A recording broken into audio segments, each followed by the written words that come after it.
1204 খ্রিস্টাব্দে বঙ্গদেশ মুসলিম অধিকারে এলেও নামাজ, রোজা ও ঈদ উদযাপনের প্রচলন হয় তার বেশ আগে থেকেই। তবে ঘটা করে ঈদ পালনের রীতি শুরু হয় স্বাধীন সুলতানি আমলে। 400 বছরের পুরানো সে সংস্কৃতির আদলে ঢাকায় আবারও আয়োজন হচ্ছে ঈদ জামাত পরবর্তী ঈদ আনন্দ মিছিল। মিছিলের সামনে ধাপে ধাপে থাকবে শাহী ঘোড়া, খ্যাতিমান ব্যক্তিবর্গ, বৃষ্টির মতো ঘোড়ার গাড়ি, সুলতানি সময়ের মতো পাপেট, প্ল্যাকার্ড ও ব্যান্ড পার্টি। শেষে আনন্দ ভাগাভাগি করতে মিষ্টি ও বাতাসা বিতরণ করা হবে। রোববার রাজধানীর আগারগাঁওয়ের পুরাতন বাণিজ্য মেলার মাঠে ঈদ উল ফিতরের প্রধান জামাত এবং ঈদ আনন্দ উৎসব 2025-এর আয়োজনের পরিদর্শন শেষে সার্বিক প্রস্তুতি নিয়ে সংবাদ সম্মেলনে এ কথা জানান ডিএনসিসি প্রশাসক মোহাম্মদ এজাজ।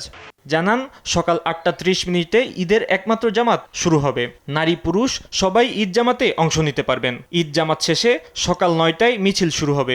এই মিছিলটি প্রদক্ষিণ করে সংসদ ভবনে গিয়ে শেষ হবে এবং সংসদ ভবনে আমরা একটি ছোট সাংস্কৃতিক অনুষ্ঠান করব। পাশাপাশি ঢাকাবাসীর ঈদ বিনোদনে আলাদা মাত্রা যোগ করতে আয়োজন করা হবে ঈদ মেলার। চীনমৈত্রী সম্মেলন কেন্দ্রে আয়োজিত এই মেলায় থাকবে 200 শতাধিক স্টল। 200টির মতো স্টল হয়েছে। আমরা এই মেলাতে নানা ধরনের পণ্য সামগ্রী, খাবার, চটপটি এই সকল কিছু থাকবে। এছাড়া ঈদ আনন্দ উৎসবকে ঘিরে কয়েক স্তরের নিরাপত্তা ব্যবস্থা নেওয়া হয়েছে বলেও জানান ডিএনসিসি প্রশাসক।